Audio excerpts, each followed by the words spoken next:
Hey everyone, Chris Sawyer here, and the Varietal Show is back. I am sitting down right next to Randy Meyer, the great winemaker who makes these two great brands, Barra and Girasole. And we are sitting here on the amazing property of the Girasole and Barra brands.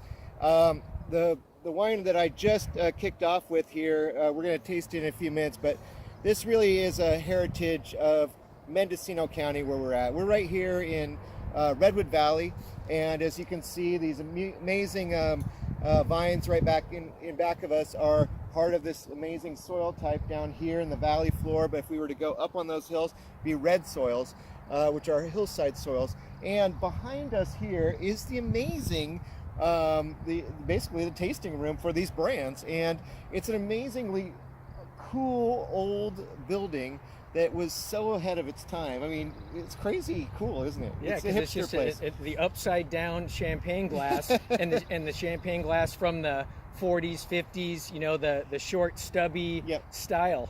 It's amazing. So Randy and I have a lot of common friends. We got to give a shout out to Pat Henderson, one of the great winemakers of our times, Kenwood Wines, and definitely you knew him through Valley of the Moon brand that you worked at in Sonoma County. You're a UC Davis graduate, as am I. And here we are. Your career was really based in Sonoma County, and you got a great opportunity to come up here and work with Charlie and Martha. And so, just to give you guys a little scope on why I keep talking about Charlie. Charlie Barra is a legend in the California wine books.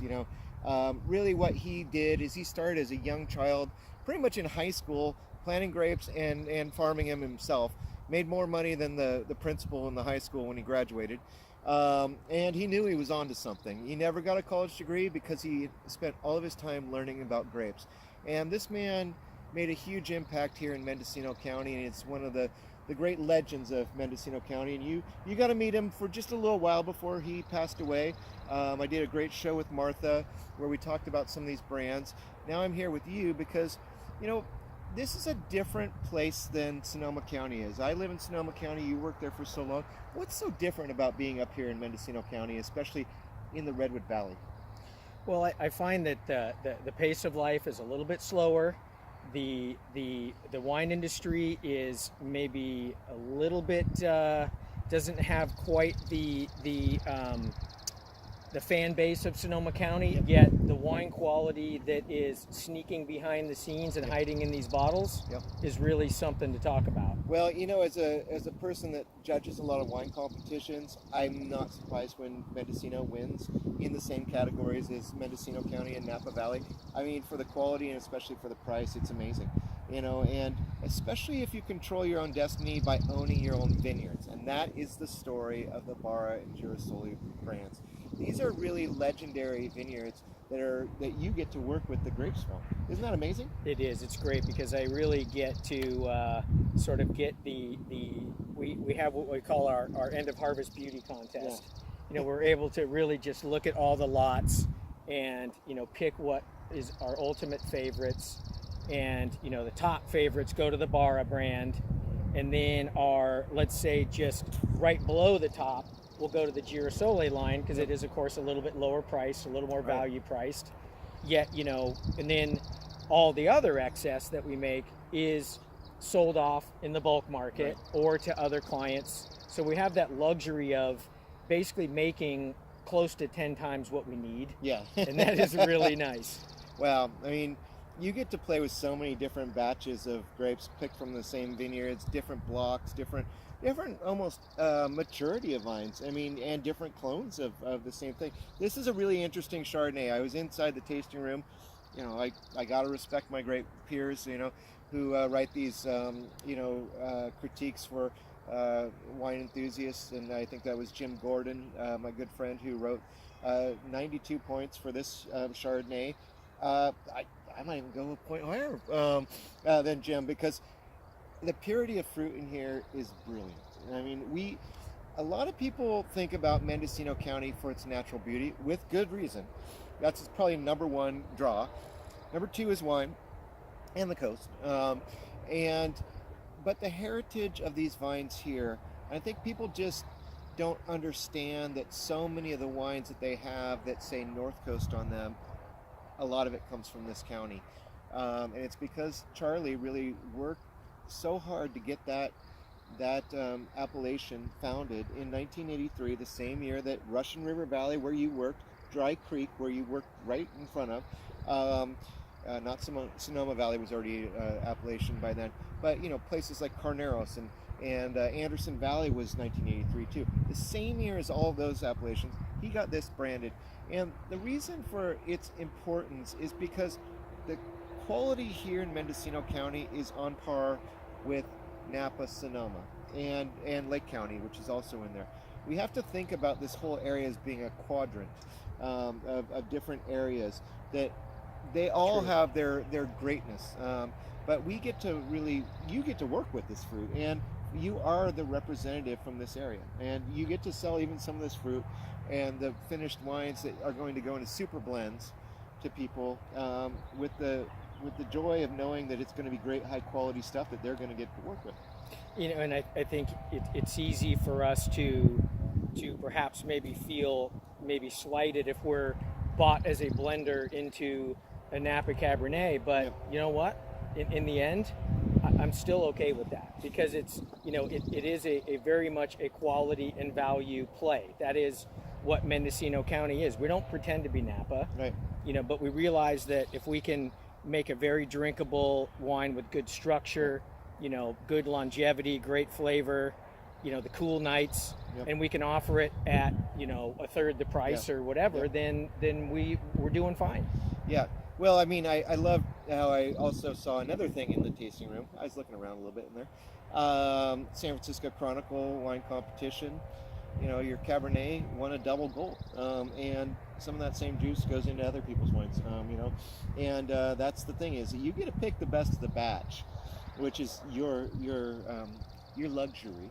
It is a luxury, and I am spoiled. But the fact is that Charlie was the he's the patron of all this stuff, and he was the man who really helped put the level of quality of Mendocino County wines on the map, on such a unique level. Man who was not tall in stature, but had the biggest heart and the biggest will of anyone I ever knew in my life. And he would not compromise his devotion to making high quality wines. Never. Sure. And his belief system, his organic farming, his commitment to that, even before it was sexy or even popular. Yeah. He was doing it forever and ever and ever. And this area is just tailor-made for organic grape growing. Yep. With the real low, we don't get a lot of fog. Yep. We get the cool nights. It's just growing organic is really pretty natural up here. Yep. It's hard to do in those other areas where you get a lot of fog, like lower Russian River. Yep. It's just tough. Yep. You're going to struggle. So up here, made for it. Yep. So great Chardonnay, also a great area for Sauvignon Blanc, and what I tasted with Martha, of course, the great Pinot Blanc. And if you don't know this already, Pinot Blanc is a white mutation of Pinot Noir, and it's the same thing as Pinot Gris / Pinot Grigio is also a white mutation of Pinot Noir. So Pinot Noir is a big deal. Anderson Valley completely associated with that, but its impact is also known here for Pinot Blanc and some of the Pinot Noir vines that you have planted here in the right places where it can actually survive in the inland areas, which is very different than Anderson Valley, which is more foggy. Agree. But when we really talk about where we're at here right now and the things that really, this area for Redwood Valley, it's you got to be involved in the wine industry to know how great Redwood Valley is, because it's a real destination to come up here above Ukiah. We're a little bit north of the town of Ukiah, the city of Ukiah. But we're right off of 101. That's what you hear in the background is some 101 noise back there, and some birds, sort of real birds back there. And there's a natural thing about this area, but the heritage really goes back to Petite Syrah, which I tasted with Martha, which is fantastic. But Zinfandel. Zinfandel, when I think about Mendocino County and its red grape before the presence of Pinot Noir became real here. It was all about Zinfandel to me. Cabernet Sauvignon, you could grow it up here, no problem. But Zinfandel is the heritage that really came here first. So you have old vines in crazy places where no one in their right mind would have planted today, but they did up in Mendocino Ridge where you can't even barely get up there today. But Redwood Valley here, where we're at, you can take from Golden Gate Bridge and be up here in a couple hours, and it's an easy drive. You go through Sonoma County, you're hi Sonoma County, then you're coming up here, and then you get to Redwood Valley, which is just a little bit further past here. You're almost a Humboldt, about not that far past that, maybe 50 miles, but it's a heritage that really came here, and I think that Charlie really was the Petite Syrah guy that really made that a legend here. But Petite Syrah and Zinfandel have a lot in common, that they grow. They were known to grow in these areas before anything else was even available, because they were hardy grapes. But Zinfandel, to me, has its own charm, its own class, its own style, and to me, Pinot Noir would be number one in my scale of what the world is and what Pinot Noir has done for the world. Zinfandel is definitely the California grape. There's no doubt about it. What do you get out of the Zinfandel? Here, let's taste this now. So we've got the new one. That's the 2019, which was a fantastic vintage for Zinfandel. Why is Zinfandel so great up here? Why does it work? Well, I think part of it, honestly, to your point earlier, is that the old Italians, like the old Italians in Sonoma County and Dry Creek and that area, yeah, they all jumped on this Petite Syrah and Zinfandel, sometimes even field blending, and that, just sort of marriage of tutti fruity, delicious, ripe Zinfandel with inky, dark Petite, and you do that little bit of cross blending with each of them, and you've made sort of this holy grail of blending wines, that more juicy, fruit-forward Zinfandel, and then you've got more of that inky Petite Syrah, but sometimes lacks a little bit of upfront fruit, and a little bit of Zin in it can lift it. So we find that playing back and forth with those two varieties just works great. And I think, again, it needs to get a little warm, and it gets warm up here. It does. But it also cools off at night. And these, the vineyard that this comes from is above Lake Mendocino. It's I think it's around maybe 1,000 feet. Okay. Up, where the actual floor here is around 600. Okay. So, but even that little bit of elevation and hillside planting just stresses that Zin and Petite enough to just make it, beautiful and inky, and it controls the crop load a little bit too. Is this the part that was planted back in 2000, or how old are these vines? I want to say 2000's pretty accurate. Is it from the Hillside Vineyard? Yes. Up there? Okay, so they call it the Bella Colina Ranch. Yeah, so basically, I was there with Martha yesterday, and so that's 1999 is when they purchased it, and they started planting in 2000. So this is over 20 years old. Remember, right now, this has that vibrancy of a young Zinfandel vine, which is great because there's been a lot of updates on how you farm Zinfandel. We have done an amazing job here. I think it's being the California state grape, which it really is, you guys, because it came in during the gold rush. Of course, it's been here since then, and there's vines. The oldest ones I know that I've seen and stood next to, 1869. They're alive. They've outlived generations of people. And they do hang tough. They can get old. Most other varieties will just lay over after so many years. Yeah, Cabernet does not last that long, no, guys, to be really honest. About 40 years versus 135. What do you think you might only get a ton of acre, but you can still get a crop. What I like about it is it kind of it gives you the feeling that it's getting it's getting that kind of half the life cycle process where it gets angry about 40 years old, and it's, but that's where the intensity comes in. This has got the fruit character of true Zinfandel in its youth, and that's what I love so much about it. But if you put it up against some of these old vines here, they're going to be a little bit, they're going to be a little bit and angry. They just are really emotional in how they ripen up too. And you're going to get emotional drinking those wines. But that's okay. I like them both. They're two different pairings for me. For sure. And what I love about this, what I keep thinking about is making pomegranate chicken, like the Armenian style pomegranate chicken, those kinds of spices in there, and pomegranate in there. It's popping with fruit flavors, and having this together, I mean, I'm feeling it. Are you feeling that? I am feeling it. And that's just the thing about Zinfandel. When it's, you know, when you've got a good one, it just jumps out of the glass. The aromatics that Well, come the forward aromatics with on this, Zinfandel are powerful. is there any Primitivo in this blend?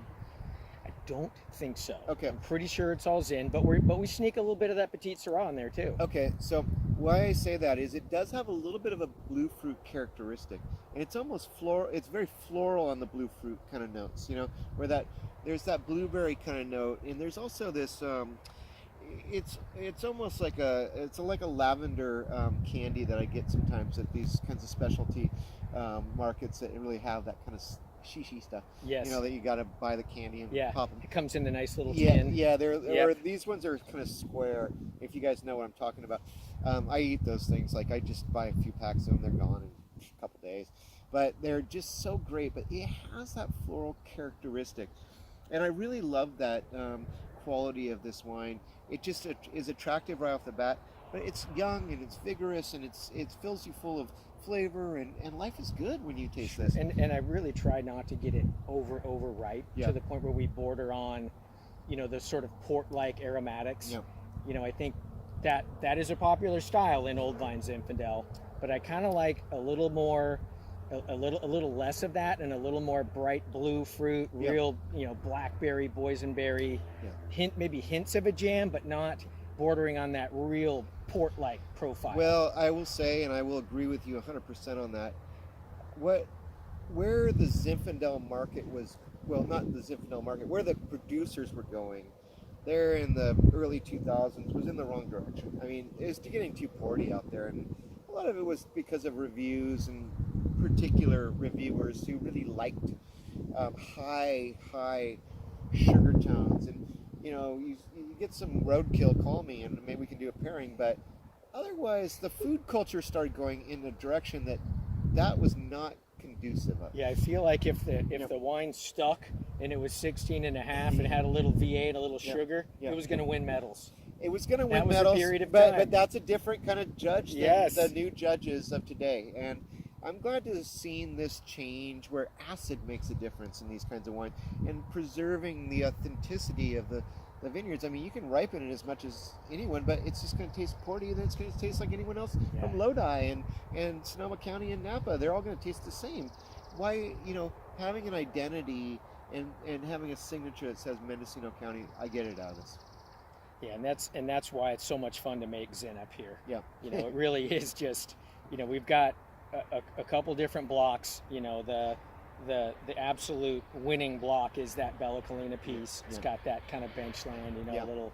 It's just it's so much fun to make. I got to go up there, like I said, with Martha, and what an experience. I mean, you get these properties that, you know, these people put their heart and soul into it. I mean, they were already successful down here in this valley, but they wanted to do something different. They wanted to create flavors that were not the same as here, so they went up to the mountains.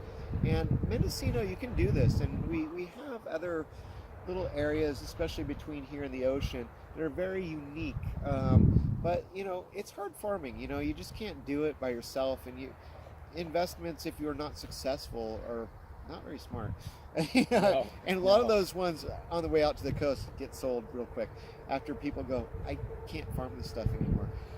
But Charlie was the ultimate farmer, and everyone he trained learned so much from him, and you get to be a beacon of his you know, heritage, and that's why the next wine we're going to taste is Charlie's Blend. So tell us a little bit about this wine, because this is a special one too. Do you like my marketing too? I got the Barra glasses, you guys. Thanks for that, Chris.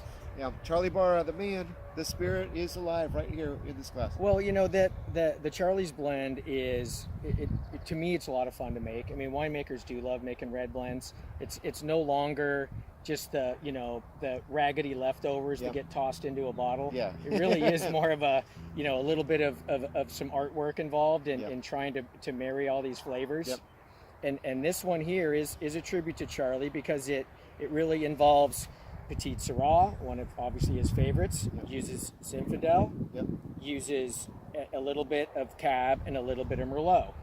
And the percentages used in Charlie's blend vary year by year because it just depends on the intensity of each particular grape. In 2019, this is actually a very Merlot heavy blend, which was unusual. Yeah. I never thought it would be, but that wine turned out phenomenal and just lended itself to being a dominant portion of the blend. 2020 coming up is definitely more Zin and Petite, and uses a lot less Merlot and a little bit of Cab.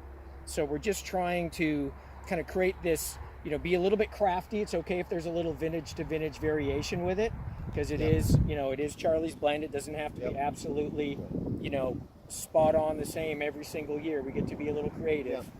And, it was just a great tribute to, his varietal vision and be able to put something together that's luscious, fruity, but also has that kick of intensity with Petite Syrah in the background. I always say, Zin gives it that real berry fruit. The Petite gives it that inky background. The Cab gives it that structure, and the Merlot gives it that sort of finesse. Man, I'm loving this wine. I mean, it has structure too, but the structure is not like we need to age this for 5 years till it's good. It's good now. I mean, I'm loving this right now. And we tried to go a little less oak, but and not try to build too much structure by pounding it with a lot of wood. Tried to let it, and this line tends to be much more fruit forward in general. We don't hit it with the oak sledgehammer quite as much. That's the Barra stuff. Yep. And people love that too.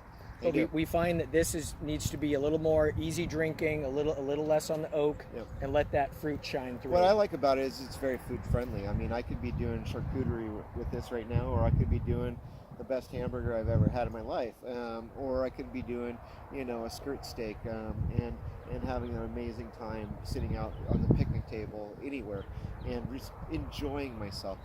Great blends are really express really what a family that owns their own vineyards, and you have a blend from them. There's a lot of expression in there, a lot of history in each sip, and I feel like this is a great example of that. Charlie was there when Merlot trend happened. He was there. He grew up when Zinfandel was already in vogue. He started the Petite Syrah trend, and Cabernet in Mendocino has become something that's become reveled about, and that's why Andy Beckstoffer and great people like that and Duckhorn have properties here that you have to talk about those things too, and they're very important parts of why you have to respect this area, not just based on the old traditions of what happened here with the Italian people. And the Italians basically settled here. It was going to be a wine country, there's no doubt. It just took time because a lot of these areas were exactly like Sonoma County and Napa, believe it or not, was fruit trees, but if you can grow fruit trees in those areas, that means you can grow grapes in the areas. And that's when the Italians came here and said, okay. So they might be growing the fruit trees, but they've also got that little vineyard there because they're making their own wines. Sure, there's still a lot of pear farmers that have vineyards. That was the thing up here, was pears. And then they slowly said, wow, these pears are difficult. Maybe a little inconsistent. And they thought, let's try this grapevine game. And it's why a lot of the old families, and this from being in Sonoma County too, and being here, a lot of them just end with the letter I or O, because they're Italian. And Charlie Barra is one that ends with an A, but super Italian family structure. And this wine exemplifies, the pioneers that came here and knew that had a vision of what was going to happen. You work with so much fruit now. I mean, this family controls their own destiny. And that's why I love these brands so much. It's why you find them at Whole Foods and all these places too, is because, they're not only great farmers, but they have had the organic concept down for 30 plus years. And we think about the organic concept in America. I think probably my first thought when I got into the business, it was about Fetzer. You think about Fetzer and Benzinger and people like that were pioneers that knew Nicolas Joly from the old world and biodynamics, and all these kinds of things. But you got to start on ground zero, and you got to think about using things other than pesticides and herbicides and fungicides, and really just let the grapes be like they were before. And why were they successful before that? because they didn't have those things. So how can you farm like the old farmers did? Charlie was that bar, that bridge that kind of took that generation into that next level. And he was always very creative with how he built particular machinery that might be able to get underneath the vine. He'd have these crafty little devices that you might be able to just use a little four-wheeler instead of a giant tractor, and it would accomplish the same goals. Yeah. And I think he was, I call him kind of the old school Italian MacGyver. Yeah. Because he was just really able to get creative, and the way he would, cobble things together to get out there and do various vineyard processes was ingenious. He would tinker with ideas. Total tinkerer. And it's a very interesting thing. You find people that families that there's the guy that has 1,000 ideas but really doesn't do it, and then there's the guy that has 100 ideas and does it and is the success story. And these are the kinds of people. Charlie obviously had 1,000 and he did all of them. Yes. He tried everything, but he was to us he's kind of like the San Giacomos and these families of the Italian spirit that we have in Sonoma County. Charlie was before these people. He's back in the 50s that he started this whole thing. And so his heritage is so important to the history of California wines, and you get to work with this. I mean, that's amazing. Yeah, it's so much fun. I'm blessed to be able to do it, and just all the different wines we get to make, all the varieties we get to play with, and just sort of carrying on Charlie's legacy in the vineyards, and these vineyards, sometimes you might see a weed or two. Yeah. That's part of organic farming. Yeah. You're not flooding the floor with Roundup, so you got to get out there with the hoe and the shovel, and that's how you get rid of them. Yeah, this is a whole philosophy here in Mendocino County that your family will live on these properties for a long time. You don't want to poison your family, so you have to find ways of farming like the old folks did. Like, why didn't they die? Because they had a practical way of doing it, and Charlie was beyond practical. He was thinking into the future. He was Back to the Future. If you haven't seen that movie lately, watch it again. I just saw it again recently. Amazing.